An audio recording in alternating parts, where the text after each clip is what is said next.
I'm Lizzie Harrison for Card Player TV, and I'm here today to let you know what's going on at the World Series of Poker in Las Vegas. Now, 2 final tables will play down to a bracelet winner today. The first one was the $2,500 buy-in limit deuce to 7 triple draw tournament.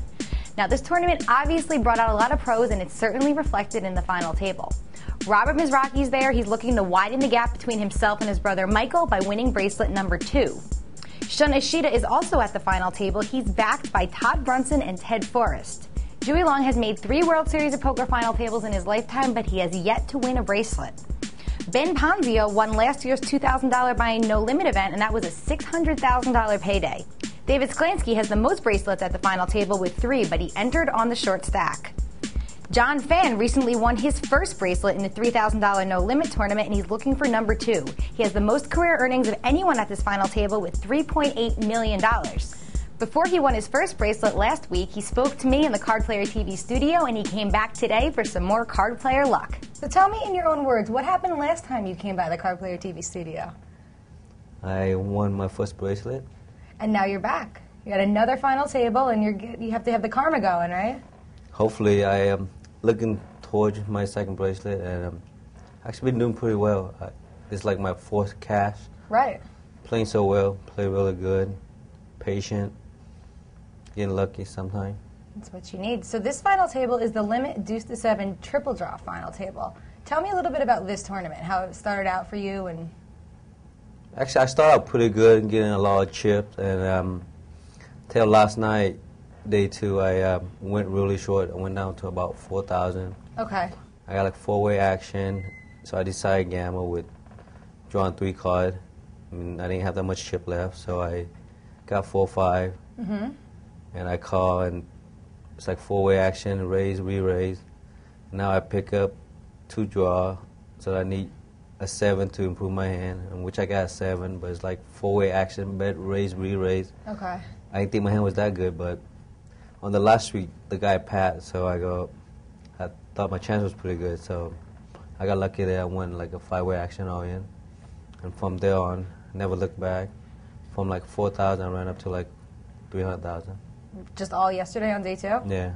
Well, what did you think about the field in this tournament? Were there a lot more pros because it is a game that's not as popular with the general public? It is all pro. Deuce to 7, there's like not that much dead money, and usually this game, we have like Billy Baxter, a lot of really famous player, well known for like 20, 30 years, and they play really well. But yeah. You gotta get lucky and be able to gamble whatever you need to. So are you going to be gambling at the final table? No sitting back? I mean, you have decent chips. Now, if I have to, then I'll gamble. If I don't, then I just wait, you know.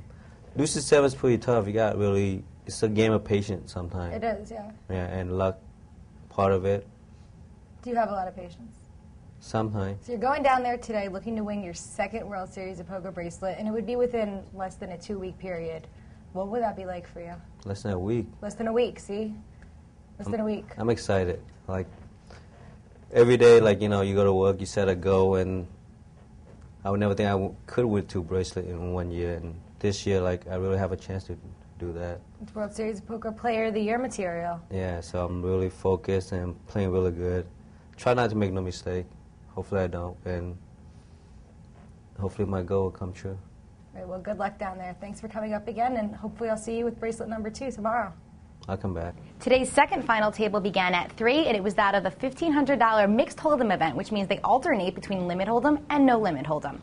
Now, this tournament attracted 731 players, and that built a total prize pool of just under $1 million. First place in this tournament is $219,000. The only well-known poker professional at this final table is Nick Binger, and he's looking to beat his brother Michael in the race for a bracelet. Before play began, Nick came up to talk to me. But you're going into the final table of the 1,500 mixed hold'em event, right? That's correct, yeah. Which are you better at, no limit or limit? Definitely no limit, but I started off playing limit, so I'm fairly comfortable. And most players are good at one or the other, not both. Right. And I feel like I'm pretty good at both and really excellent in one, so I feel like I have a pretty solid advantage over the rest of the final table. Well, that's what I was thinking about the field. 731 players entered the tournament, and you have to think most of them are no-limit specialists. So Right. keeping that in mind, how do you take advantage of those players during the limit rounds? Well, basically, you're gonna put them in spots they're not comfortable with. Okay. And you do that throughout all of poker. But in limit, you're just going to be playing aggressively in position and raising a lot, just like in no limit. But you have to have a little bit more solid starting hand values than in no limit because you need some showdown value. Yeah, generally you can't. It's harder to push people off hands in limit than it is in no limit. But so, have you found the transition between the two games pretty seamless throughout the tournament? Yeah, actually, I enjoy it. It keeps me focused and sharp to switch between games. You don't get bored. Right, exactly. And I really enjoyed the pot limit Hold'em, pot limit Omaha tournament because that was just very interesting, having to switch between games. Yeah, every that must have been a lot hour. of fun. And so I really enjoy these tournaments that have multiple games involved. They're really dynamic and interesting, and keeps it fresh.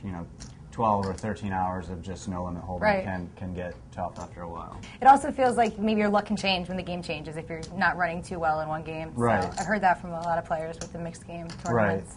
Right. Well, I'm not a superstitious poker player. So we don't have luck involved in this final table. No, there's no luck. Only domination. Well, going into the final table, you're second in chips. How much of an advantage is that when the blinds and antes are so high?